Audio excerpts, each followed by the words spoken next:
he said, "but you know somebody who does." Dale hesitated, sought for a biting retort, found none. It did not matter. Any respite, no matter how momentary, from these probing questions would be a relief. She silently took one of the lighted candles and left the living room to search for her aunt. Left alone, the detective reflected for a moment, then picking up the one lighted candle that remained, commenced a systematic examination of the living room. His methods were thorough, but if, when he came to the end of his quest, he had made any new discoveries, the reticent composure of his face did not betray the fact. When he had finished, he turned patiently toward the billiard room. The little flame of his candle was swallowed up in its dark recesses. He closed the door of the living room behind him. The storm was dying away now, but a few flashes of lightning still flickered, lighting up the darkness of the deserted living room now and then with a harsh, brief glare. A lightning flash, a shadow cast abruptly on the shade of one of the French windows, to disappear as abruptly as the flash was blotted out. The shadow of a man, a prowler, feeling his way through the lightning-slashed darkness to the terrace door. The detective? Brooks? The Bat? The lightning flash was too brief for any observer to have recognized the stealing shape, if any observer had been there. But the lack of an observer was promptly remedied. Just as the shadowy shape reached the terrace door, and its shadow fingers closed over the knob, Lizzie entered the deserted living room on stumbling feet. She was carrying a tray of dishes and food, some cold meat on a platter, a cup and saucer, a roll, a butter pat, and she walked slowly, with terror only one leap behind her and blank darkness ahead. She had only reached the table and was preparing to deposit her tray and beat a shameful retreat, when a sound behind her made her turn. The key in the door from the terrace to the alcove had clicked. Paralyzed with fright, she stared and waited, and the next moment a formless thing, a blacker shadow in a world of shadows, passed swiftly in and up the small staircase. But not only a shadow. To Lizzie's terrified eyes it bore an eye, a single gleaming eye, just above the level of the stair rail, and this eye was turned on her. It was too much. She dropped the tray on the table with a crash, and gave vent to a piercing shriek that would have shamed the siren of a fire engine. Miss Cornelia and Anderson, rushing in from the hall and the billiard room respectively, each with a lighted candle, found her gasping and clutching at the table for support. "For the love of heaven, what's wrong?" cried Miss Cornelia irritably. The coffee pot she was carrying in her other hand spilled a portion of its boiling contents on Lizzie's shoe, and Lizzie screamed anew and began to dance up and down on the uninjured foot. "Oh, my foot! My foot!" she squealed hysterically. "My foot!" Miss Cornelia tried to shake her back to her senses. "My patience!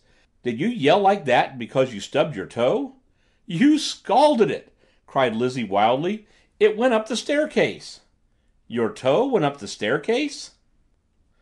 "No, no, an eye as big as a saucer. It ran right up that staircase." She indicated the alcove with a trembling forefinger. Miss Cornelia put her coffee pot and her candle down on the table and opened her mouth to express her frank opinion of her factorum's sanity. But here the detective took charge. "Now, see here," he said with some sternness to the quaking Lizzie. "Stop this racket and tell me what you saw." "A ghost!" persisted Lizzie, still hopping around on one leg. "It came right through that door and ran up the stairs. Oh!" And she seemed prepared to scream again as Dale, white-faced, came in from the hall, followed by Billy and Brooks, the latter holding still another candle. "Who screamed?" said Dale tensely. "I did!" Lizzie wailed. "I saw a ghost!" She turned to Miss Cornelia. "I begged you not to come here," she vociferated. "I begged you on my bended knees. There's a graveyard not a quarter of a mile away." "Yes, and one more scare like that, Lizzie Allen, and you'll have me lying in it," said her mistress unsympathetically. She moved up to examine the scene of Lizzie's ghostly misadventure, while Anderson began to interrogate its heroine. "Now, Lizzie," he said, forcing himself to urbanity, "what did you really see?" I told you what I saw." His manner grew somewhat threatening. "You're not trying to frighten Miss Van Gorder into leaving this house and going back to the city?" "Well, if I am," said Lizzie with a grim, unconscious humor, "then I'm giving myself an awful good scare too, ain't I?" The two glared at each other as Miss Cornelia returned from her survey of the alcove. "Somebody who had a key could have got in here, Mr. Anderson," she said annoyedly. "That terrace door's been unbolted from the inside." Lizzie groaned. "I told you so!" she wailed. "I knew something was going to happen tonight. I hear rappings all over the house today, and the Ouija board spelled bat." The detective recovered his poise. "I think I see the answer to your puzzle, Miss Van Gorder," he said with a scornful glance at Lizzie. "A hysterical and not very reliable woman, anxious to go back to the city, and terrified over and over by the shutting off of the electric lights." If looks could slay, this characterization of Lizzie would have laid him dead at her feet at that instant. Miss Van Gorder considered his theory. "I wonder," she said. The detective rubbed his hands together more cheerfully. "A good night's sleep and—" he began, but the irrepressible Lizzie interrupted him. "My God, we're not going to bed, are we?" she said, with her eyes as big as saucers. He gave her a kindly pat on the shoulder, which she obviously resented. "You'll feel better in the morning," he said. "Lock your door and say your prayers, and leave the rest to me." Lizzie muttered something inaudible and rebellious, but now Miss Cornelia added her protestations to his. "That's very good advice," she said decisively. "You take her, Dale." Reluctantly, with a dragging of feet and scared glances cast back over her shoulder, Lizzie allowed herself to be drawn toward the door and the main staircase by Dale, but she did not depart without one Parthian shot. "I'm not going to bed!" she wailed as Dale's strong young arm helped her out into the hall. "Do you think I want to wake up in the morning with my throat cut?" Then the creaking of the stairs, and Dale's soothing voice reassuring her as she painfully clambered towards the third floor, announced that Lizzie, for some time at least, had been removed as an active factor from the puzzling equation of Cedar Crest. Anderson confronted Miss Cornelia with certain relief. "There are certain things I want to discuss with you, Miss Van Gorder," he said, "but they can wait until tomorrow morning." Miss Cornelia glanced about the room. His manner was reassuring. "Do you think all this pure imagination?" she said. "Don't you?" She hesitated. "I'm not sure." He laughed. "I'll tell you what I'll do. You go upstairs and go to bed comfortably.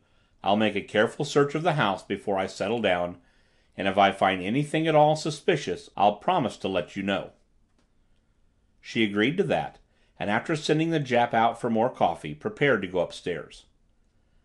Never had the thought of her own comfortable bed appealed to her so much, but in spite of her weariness, she could not quite resign herself to take Lizzie's story as lightly as the detective seemed to.